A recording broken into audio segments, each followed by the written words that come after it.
ஒருவர் முன்னேற வேண்டும் என்று சொன்னால் தன் காலிலே நான் செல்ல வேண்டும், பிறர் முதுகிலே ஏறி சவாரி செய்யக்கூடாது. ஆகவே பிற முதுகிலே சென்று சவாரி செய்யலாம் என்று கனவு கண்டால் இது போன்ற நிலைதான் ஏற்படும். இவர் அம்மா மூலமாக 3 முறை முதலமைச்சரானவர் ஓபிஎஸ்.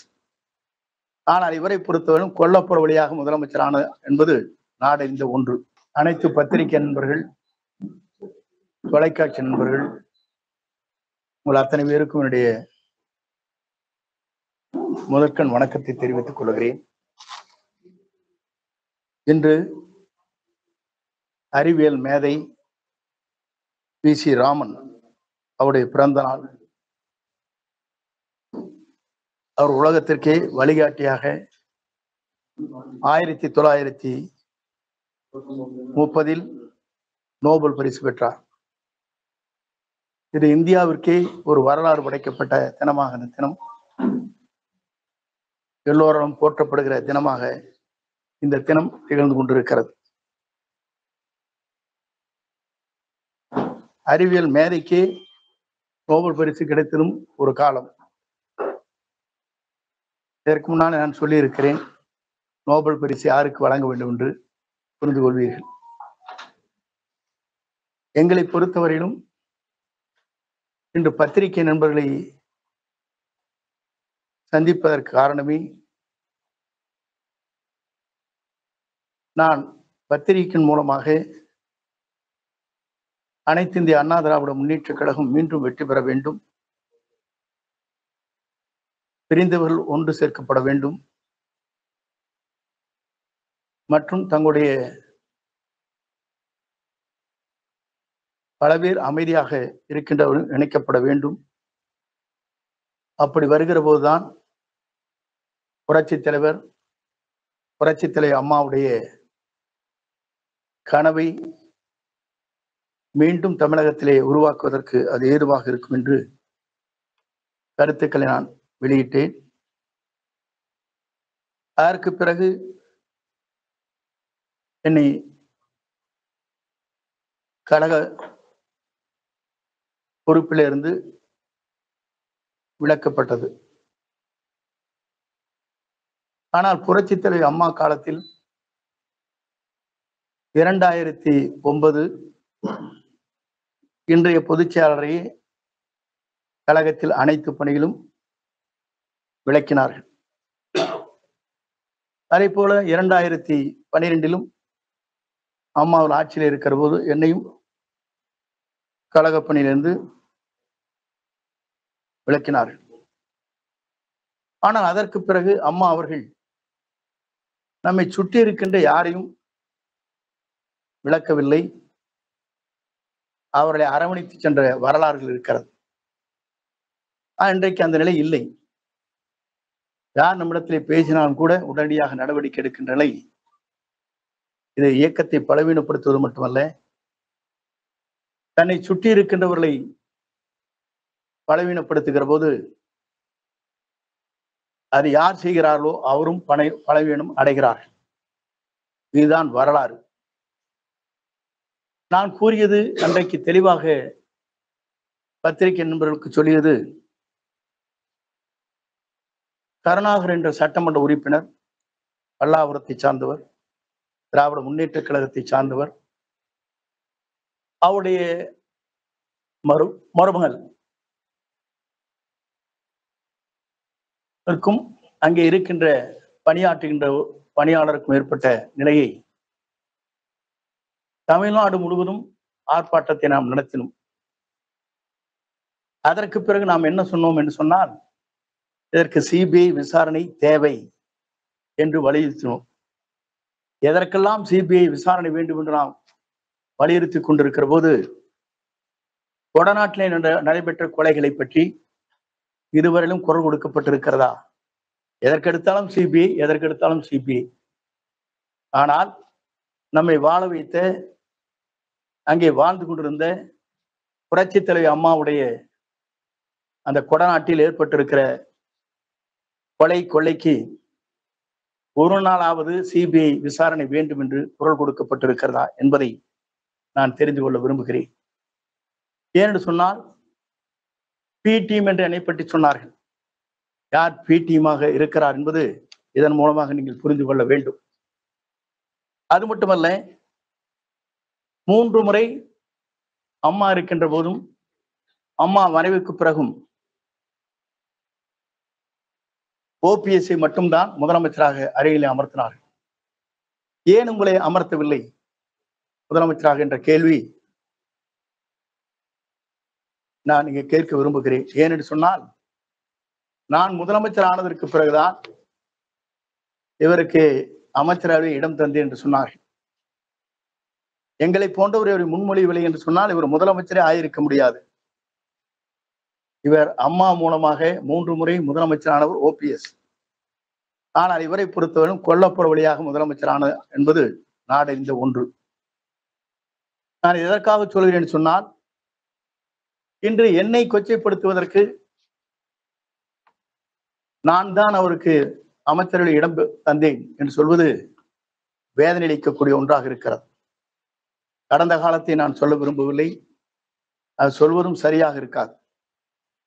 நான் ஆரம்பிக்க வேண்டும் என்று சொன்னால் 89 81 ஆரம்பிக்கலாம். ஆனால் அதை நான் விரும்பவில்லை. ஏன்னு சொன்னால், ஒரு தகுதியான இடத்திற்கு வந்ததற்கு பிறகு ஒருவரை பற்றி விமர்சனம் செய்வது ஜனநாயக மரபாக இருக்காது. என்னை இவர் சொல்லி இருக்கிறார், இந்த தொகுதியை பொறுத்தவரை 45 ஆண்டு காலம் சிற்றரசை போல வாழ்ந்தாரை தவிர மக்களுக்கு எந்த பணியும் ஆற்றவில்லை என்று சொல்லியிருக்கிறார். உங்களிடத்திலே மிக விரைவிலேயே ஒவ்வொரு அமைப்பை சார்ந்தவர்களும் என்னை எப்படி பாராட்டி இருக்கிறார்கள், எப்படி உன்னுடைய பணிகள் அமைந்திருக்கிறது என்பதை பல்வேறு சங்கங்கள், வேளாண்மையிலே இருக்கின்ற விவசாயிகள் பாராட்டியதும், அதே போல இன்றைக்கு சமூக ஈடுபாடுகளில் இருக்கின்ற நம்முடைய ஈரோட்டை சார்ந்திருக்கிற பல்வேறு சமூக அமைப்புகள் பாராட்டி கடிதங்கள் எனக்கு எழுப்பப்பட்டிருக்கிறது. கடுமையான உழைப்பின் காரணமாக இந்த தொகுதியை வளமான தொகுதியாக நீங்கள் மாற்றியிருக்கிறீர்கள் என்று நான் அவரிடத்திலே பாராட்டுதலை பெற்றிருக்கிறேன். இவர் சொன்னது எனக்கு மிகவும் வேதனை அளிக்கக்கூடிய ஒன்று. ஏனென்று சொன்னால், சிற்றரசை போல தொகுதி மக்களுக்கு எந்த பணியும் ஆற்றாதை போல, கழக தொண்டர்களுக்கு எந்த உதவியும் செய்யாதை போல கருத்துக்கள் பரிமாறப்பட்டிருக்கிறது. எத்தனை பேர் ஒன்றிய சேர்மனாக, நகர்மன்ற தலைவராக, அதே நேரத்தில் வழக்கறிஞர் உடைய சட்ட நிபுணர்களாக நியமிக்கப்பட்ட வரலாறும் இந்த தொகுதியில் இருக்கிறது. ஊராட்சி மன்ற தலைவர்களாக இன்றைக்கு அவர்கள் எங்கு வேண்டுமானாலும் செல்லலாம். அது ஜனநாயகம் முறைப்படி அவர்களுக்கு அவருடைய கருத்துக்களை பரிமாறுவதற்கு அவர் எங்கு வேண்டுமானாலும் சென்று எங்கு வேண்டுமானாலும் சென்று கருத்துக்களை பரிமாறலாம்.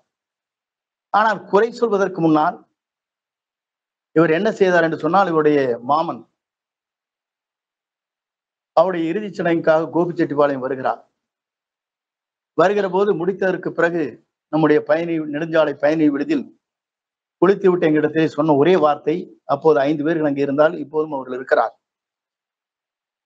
ஏன்னா எல்லா பணத்தையும் உங்க தொகுதியில கொண்டு கொட்டிட்டீங்க போல் இருக்குது, ரோடெல்லாம் பார்த்தா நானே எடப்பாடியிலே இப்படி இல்லைன்னு சொன்னார்.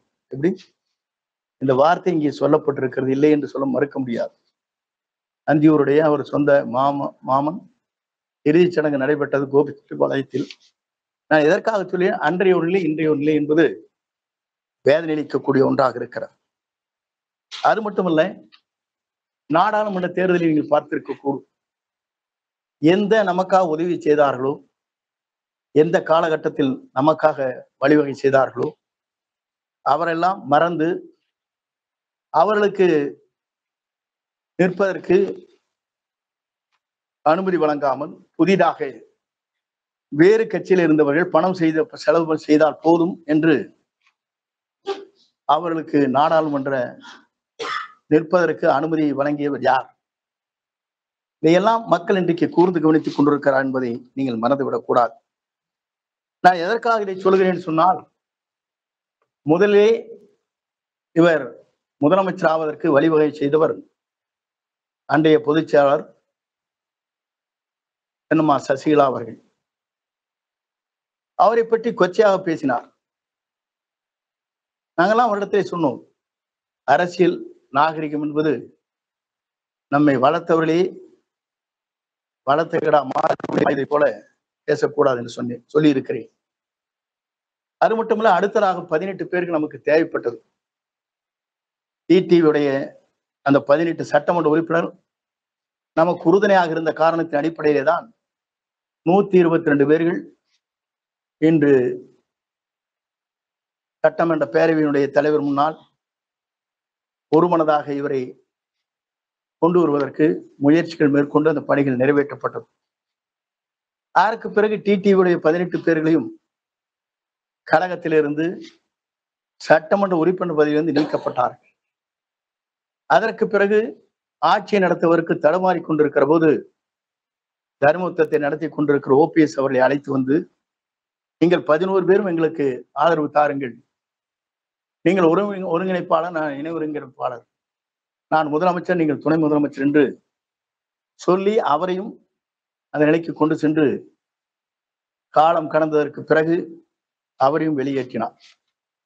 அதற்கு பிறகு நம்மை இன்றைக்கு அந்த அளவிற்கு 4 ஆண்டு காலம் ஆட்சி கட்டிலே அமர வைத்து நம்மை பாதுகாத்த பாரதிய ஜனதா கட்சிக்கு 2024 இந்தியாவே என்ன செய்ய போகிறது என்று தத்தளித்துக் கொண்டிருக்கிற நேரத்திலே தான் பாரத பிரதமர் நரேந்திர மோடி அவர்களை கொண்டு வர வேண்டும் என்ற நேரத்தில் அன்றைக்கு வாபஸ் பெற்றது மட்டுமல்ல, நான் இனிமேல் பாரதிய ஜனதா கட்சியோடு கூட்டணி இல்லை, இன்றும் இல்லை, 2016 இல்லை, 19 இல்லை, 2026 இல்லை, 29 31 இல்லை என்று சொன்னார். சொல்லி முடித்துவிட்டு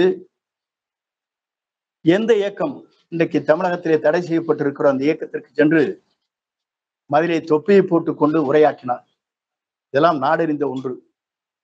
இதெல்லாம் எதற்காக சொல்லுவேன் சொன்னால், நடந்த காலத்தை பற்றி சொல்ல வேண்டும் என்று சொன்னால் இதைவிட விமர்சனம் எங்களால் செய்ய முடியும். ஆகவே அதையெல்லாம் விட்டுவிட்டு நான் சிலவற்றை மட்டும் சொன்னேன். இன்றைக்கு கட்சியில இருக்கிற முக்கிய பொறுப்பாளருக்கு இருக்கிற இந்த இயக்கத்திற்காக தங்களை அர்ப்பணித்துக் கொண்டிருக்கிற நிர்வாகிகளுக்கு இருக்கிற இடர்பாடுகள் என்ன என்று சொன்னால், 45 வயது உட்பட்டவர்கள் மட்டும்தான் பூத் கமிட்டியில இருக்க வேண்டும் என்ற ஒரு நிலையை அவர் பிரகடனப்படுத்தினார். எல்லோரும் சொன்னோம், குறைந்தது கூடுதல் வயது இருந்தால் இந்த இயக்கத்திற்காக தங்களை அர்ப்பணித்துக் கொண்டு மக்களை அடையாளம் தெரிந்தவர்களையும் ஒரு 4 பேரை போட்டுக் கொள்ளலாம் என்று கூட கேட்டோம். இல்லை, 45 ஒரு வயதுக்கு உட்பட்டவர்கள் தான் இருக்க வேண்டும் சொன்னார். இந்த இயக்கத்திற்காக 1972 அம்மா காலத்திலிருந்து பல்வேறு பொறுப்புகளை வைத்துக் கொண்டிருக்கிற ஊராட்சி மன்ற, உள்ளாட்சித்துறை, கூட்டுறவுத்துறை, பல்வேறு துறைகளிலே பணியாற்றி கொண்டிருப்பவர்களுக்கு அந்த வாய்ப்பில்லை. இதை நான் எதற்காக சொல்லுவேன் சொன்னால், பூத் கமிட்டி என்பது 9 பேரை கொண்டிருக்கிற கமிட்டி. அதிலே ஒன்றும் போன முறை போட போது 57 பேர்கள் போட்டோம். இன்று முறை 9ஓடு சேர்ந்து 4 பேரையும் சேர்த்து போட்டிருக்கலாம், வயது வரம்பில்லாமல். அவர்தான் இந்த மக்களை சந்திக்க முடியும், மக்களை அடையாளம் காட்ட முடியும். அதையெல்லாம் நாங்கள் எடுத்து சொன்னோம். அதற்கு பிறகு இவருடைய நிலையில் நாங்கள் எண்ணி பார்க்கின்ற போதுதான் ஒருவர் தன்னை சுற்றி இருக்கிற பலவீனப்படுத்துவது, அதன் மூலமாக அவர்களே பலவீனம் அடைகிறார். அதுதான் வரலாறு. அது மட்டுமல்ல, நாம் பார்க்கின்ற போது நாம் ஒன்றை சொன்னோம். நாமக்கல்லில் நடைபெற்ற நிகழ்ச்சியில் பெரிய கட்சி கொடி பறக்குது, பிள்ளையார் சொல்லி போட்டாகிவிட்டது என்று நாம் சொன்னதற்கு பிறகு நேற்றைய முன்தினம் நிலை என்ன ஏற்பட்டிருக்கிறது என்பதை நீங்கள் அறிவீர்கள். நான் இதெல்லாம் எதற்காக சொல்லுவேன் சொன்னால், நம்முடைய பலன் என்ன? நாம் ஒருங்கிணைந்து ஒற்றுமை உணர்வோடு நாம் இணைகிற போது நம்மை நாடி வருவார்கள், நாம் மற்றவர்கள் நாடி செல்ல தேவையில்லை. இதுதான் வரலாறு. புரட்சித் தலைவராக இருந்தாலும் சரி, புரட்சித் தலைவர் அம்மாவாக இருந்தாலும் இந்த வரலாற்றை அனைத்து இந்திய அண்ணா திராவிட முன்னேற்ற கழகத்திலே படைத்தார் என்பதை மறந்துவிடக் கூடாது. ஒருவர் முன்னேற வேண்டும் என்றால் தன் கால்களிலே நடந்து செல்ல வேண்டும். ஒருவர் முன்னேற வேண்டும் என்று சொன்னால் தன் காலிலே நடந்து செல்ல வேண்டும். பிறர் முதுகிலே ஏறி சவாரி செய்யக்கூடாது. ஆகவே பிற முதுகிலே சென்று சவாரி செய்யலாம் என்று கனவு கண்டால் இது போன்ற நிலைதான் ஏற்படும். ஆகவே என் கருத்துக்களை சொல்லி இருக்கிறேன். கேள்வி கேட்க வேண்டும் என்று சொன்னால் நீங்கள் கேள்விகள் கேட்கலாம். இல்லை, அதை விட ஒன்னொன்னு சொல்லிடுவேன். திராவிட முன்னேற்ற கழகத்தை பொறுத்தவரையும் என்னை பி டீம் என்று சொன்னார். சொல்வதற்கே தகுதி இல்லை. நான் யாரையும் விமர்சனம் செய்வதில்லை. உங்களுக்கு எல்லாம் தெரியும். பத்திரிகை பல ஆண்டு காலமாக நீங்க பார்த்திருக்க கூடும். எந்த கட்சியாக இருந்தாலும் தனி மனிதனாக இருந்தாலும் என்னை பொறுத்தவரையிலும் கடுமையான விமர்சனத்தை நான் என்றைக்கும் செய்ததில்லை என்பதை நீங்கள் அறிவீர்கள். இவர் இந்த இயக்கம் சரியாக இருக்க வேண்டும் என்று நினைத்திருந்தால் சட்டமன்றத்தில் 42 நாட்கள் நடைபெறுகிற சட்டமன்றத்தில் அவருக்கு பின்னாலே நான் அமர்ந்து கொண்டிருக்கிறேன். ஒரு வார்த்தை திரும்பி என்ன குறை இருக்கிறது வாருங்கள் என்று அழைக்கப்படவில்லை. அது மட்டுமல்ல, இங்கே மேட்டுப்பாளையத்தில் முதல் கூட்டம் நடைபெறுகிற போதே இந்த வழியாக சென்று வரவேற்பும் தந்தார்கள். அன்றைக்கும் அழைக்கப்படவில்லை. இதையெல்லாம் எதற்காக நினைவூட்டுகிறேன் என்று சொன்னால், இந்த இயக்கம் வலிமையாக இருக்க வேண்டும் என்று சொன்னால் கருத்துக்கள் பரிமாறுவது என்பது ஜனநாயக உரிமை. அந்த ஜனநாயக உரிமையை இன்று இவர்களால் இடர்படுகிறது என்று சொன்னால் எவ்வளவு வேதனை அளிக்கக்கூடிய ஒன்றாக இருக்கிறது என்பதை நான் இந்த நேரத்தை சுட்டிக்காட்ட விரும்புகிறேன். அதை வருகின்றிருக்கிற பத்திரிகை நண்பர்களை பொறுத்தவரையிலும் என்னை பொறுத்தவரையிலும் இந்த இயக்கம் வலிமையாக இருக்க வேண்டும் என்பதுதான். இன்னைக்கு 14 பேர் நீக்கியிருக்காங்க. இன்னைக்கு 500 1000 பேர் வந்திருக்காங்க. எல்லாம் பட்டு பேரை போட்டீங்கன்னா வந்துரு, அதுவும் வந்துரு நாளைக்கு. இப்படியே நீக்கி கொண்டிருந்தால் என்ன நிலை ஏற்படும்? எல்லாரும் நிர்வாகி தான் வந்திருக்கலாம், வெளியிருக்காங்க. அப்படி வருகிற போது நாளொரு மேனியும் பொருதுரமாக முழுநவு தேய்ந்து போய் அமாவாசை ஆகிவிடும். ஒரு இயக்கத்தை காக்க வேண்டும் என்று சொன்னால், ஒருவர் குரல் கொடுக்கிறார் என்று சொன்னால் அதற்கு என்ன காரணம் என்று பல நிர்வாகிகளை வைத்து பேசியிருக்க வேண்டும். அதையும் செய்யவில்லை. தானும் அதற்கு குரல் கொடுக்கவில்லை. ஆனால் இன்றைக்கு முக்குளத்தோருடைய தேவர் திருமகனாருடைய அந்த விழாவுக்கு சென்ற போது அங்கேதான் எல்லோரையும் சந்திக்க முடியும் என்ற நோக்கத்தோடு தான் சென்றேன். நான் முதல்ல சொன்னேன், நான் யாரையும் பார்க்கல, டிடிவி பாத்தீங்களா, ஓபிஎஸ் பாத்தீங்கன்னா இல்லைன்னு சொன்னேன். இல்ல பார்த்தாரு, நாங்க இவங்களதான். நான் ஹோம் மினிஸ்டர் பார்த்தேன்னு சொன்னேன். அவர் எங்கேயா போய் பாக்குறாரு? நிதியமைச்சர் எங்க போய் பாக்குறாங்க? இங்க நிர்மலா பெரியசாமி கூட பார்க்க முடியாது, அவர் எங்க போய் பாக்குறாங்க? எதற்காக சொல்லி என்று சொன்னால், அழைத்தார்கள், சென்றேன், பார்த்தேன் என்று சொன்னாலும் கூட இல்லை என்று சொன்னார்கள். பார்க்கவே இல்லை என்று சொன்னாலும் பார்த்தார் என்று சொன்னார். இதுதான் அவர்களுக்கும் இருக்கிற முரண்பாடு என்பதை நான் தெரிவித்துக் கொள்கிறேன். அதோடு மட்டுமல்ல, இன்றைக்கு இவர் ஆட்சியை நடத்தவில்லை, இவர் கட்சியை நடத்துவதை காட்டிலும் இவர் மகன், இவருடைய மாப்பிள்ளை, இவருடைய மருமகன், இந்த அக்கா மகன் தான் இன்றைக்கு பல்வேறு கருத்துக்களை சொல்லி, உங்களுக்கு தெரியும், கால் உழுகிறது, போறது, நாளைக்கு பதவி எடுத்துன்னு சொன்னா அவங்கள்ட்ட போய் நேசிக்கிறது, இதெல்லாம் உங்களுக்கு தெரியாத ஒண்ணு இல்லை. நான் சொல்லவே வேண்டியதில்லை. பத்திரிகை நண்பர்கள் எல்லோரும் நாள்தோறும் பார்த்து கொண்டிருக்கிறீர்கள். இந்த நிலை நீடித்துக் கொண்டிருக்கிறது. அப்படி என்றால் அந்த இயக்கத்திற்காக தியாகம் செய்தவர்கள், இந்த இயக்கமே உயிரென்று நேசித்தவர்கள், சாதாரண இந்த இயக்கத்தை பற்றி தெரியாத இடத்திலே சென்று மண்டியிட வேண்டிய காலம் இன்றைக்கு உருவாக்கப்பட்டிருக்கிறது என்பதை நான் இந்த நேரத்தில் தெரிவித்துக் கொள்கிறேன். நன்றி, வணக்கம்.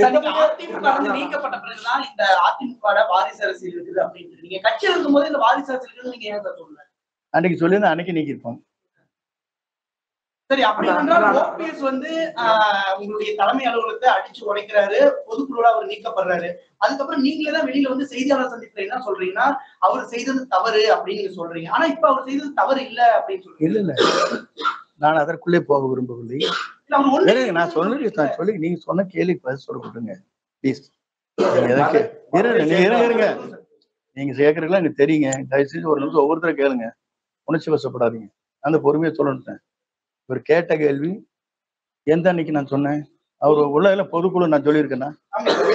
இல்ல நான் சொல்லவே இல்லை, எப்பவுமே சொல்ல. நீங்க முதல்ல இருங்க, நீங்க இருங்க, நீங்க ஏதோ டேப் எடுத்து சொல்லக்கூடாது. நான் எந்த கருத்தையும் அதற்கு பரிமாறவில்லை அன்றைய நிலை, புரியுதுங்களா? இல்ல நீங்க சொன்னதுங்க, இல்ல செய்யக்கூடாது அப்படின்னு சொன்ன ரைட்டு, ஓகே. ஆனா என்னுடைய ஒரே கேள்வி, இருங்க ஆஃப் பண்ணுங்க, என்னுடைய ஒரே கேள்வி, 1975 இந்த இயக்கத்திற்காக ஒரு பைலா போடப்பட்டது. பைலாவில் 43 பேராகிராஃபில் எந்த காலகட்டத்திலும் தொண்டரால் தேர்ந்தெடுக்கப்படுகிற அந்த விதிகளை மாற்றக்கூடாது என்று இந்த இயக்கத்தை உருவாக்கிய எந்த தலைவர் உருவாக்கினாரோ அதையே சுக்குநூறாக உடைக்கப்பட்டிருக்கிறது, இதயத்தை பிளக்கப்பட்டிருக்கிறது என்பதை நீங்க புரிந்து கொண்டிருக்கிறீர்களா இல்லையா? அதிமுகவுடைய கட்சியினுடைய சின்னங்களை பயன்படுத்தக்கூடாதுன்னு சொல்லி அவங்க வந்து ஒரு அன்னைக்கு புகார் கொடுத்துருக்காங்க. இப்ப வந்து டிடிவி அவர்கள் தனி கட்சியில இருக்காரு. நீங்கள் வந்து தொண்டர்கள் உரிமை மீட்பு குழு அந்த குழுவை வந்து மறுபடியும் முன்னிட்டு கொண்டு போறீங்களா இல்ல தனி கட்சி தொடங்குறீங்களா? பொறுத்துன்னு தான் பார்க்க வேண்டும். எடப்பாடி பழனிசாமிக்கு தொடர்பு இருக்குது நீங்க சந்தேகப்படுறீங்களா? குற்றச்சாட்டு இல்லை, என்னை பொறுத்தவரை யார் குற்றவாளி என்பதை தெரிந்து கொள்ள வேண்டும் இந்த நாடு என்பதுதான். அதற்கேன் குரல் கொடுக்கவில்லை என்பதுதான்.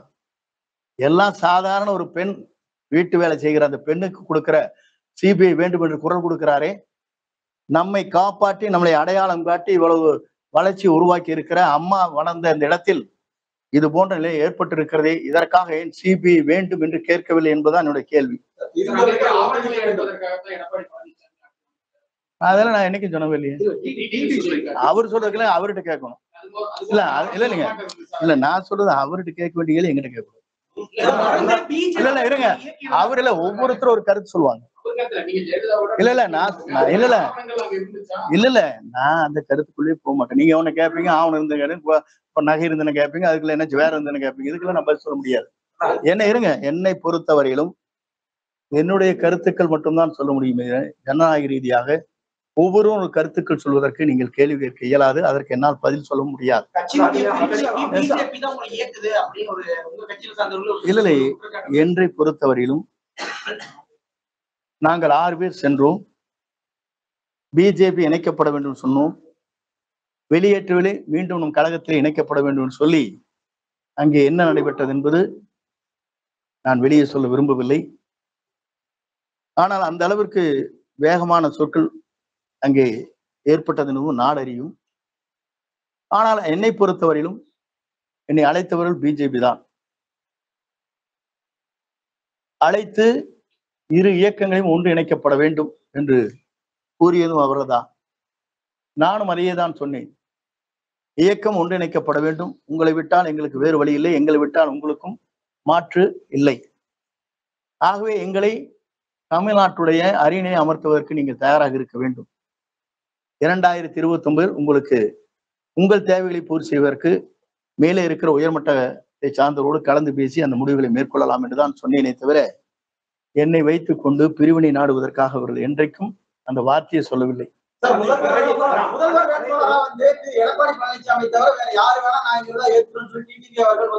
அதுதானே நான் சொல்றேனுங்களே, நான் அவரெல்லாம் சொல்றதுக்கெல்லாம் எனக்கு கருத்து கேட்காதீங்க. என்னுடைய கருத்தை மட்டும் கேளுங்கள். எல்லாம் ஒருங்கிணைவு நான் நினைக்கிறேன். டிஸ்கஸ் பண்ணலாம். பிரிந்தவர் ஒன்று கூடுவது இல்லையா? இப்போ ஒரு வீட்டுல அடிதடி நடத்தி சண்டை போட்டு அவங்களும் ஒட்டுக்கு சேர்றது இல்லையா? இது ஒவ்வொருடைய கருத்துக்கள். அந்த கருத்துக்கள் நீங்க கேட்கணும். பள்ளிக்கல்வித்துறை சம்பந்தமா நீங்க ஒரு குறை கூட சொல்ல, ஒரு பதிவு கூட இது பண்ணல அப்படின்னு உங்க கட்சிக்காரர்களே குற்றம் சாட்டுறாங்க. இல்ல, பள்ளிக்கல்வித்துறையை பொறுத்தவரையிலும் என்னென்ன பேசி இருக்கிறேன் என்பது சட்டமன்ற பதிவேட்டில் இருக்கிறது. இன்றைக்கு கூட மகேஷ் அவர்கள் ஒரு புக்கை வெளியிடுகிற போது சொன்னார், உயர்கல்வியிலே பள்ளிக்கல்வித்துறையின் மூலமாக மாணவர் படித்ததன் காரணமாக 74% உயர்ந்திருக்கிறது என்று சொன்னார். நான் அப்போதே எழுந்து நின்று சொன்னேன், திருப்பி போட்டு விட்டீர்கள். 47% தான் தமிழ்நாட்டிலே உயர்கல்வியிலே இருக்கிறது. 74 திருப்பி போட்டு 47 இருந்ததே 72 மாற்றி விட்டீர் என்று கிண்டலாக சொன்னேன். இதுக்கு மேல சொல்ல முடியாது. நீங்க வந்து மற்ற நாட்டை கொச்சைப்படுத்தி கேவலப்படுத்தி பேசும் பழக்கம் எனக்கு இல்லை.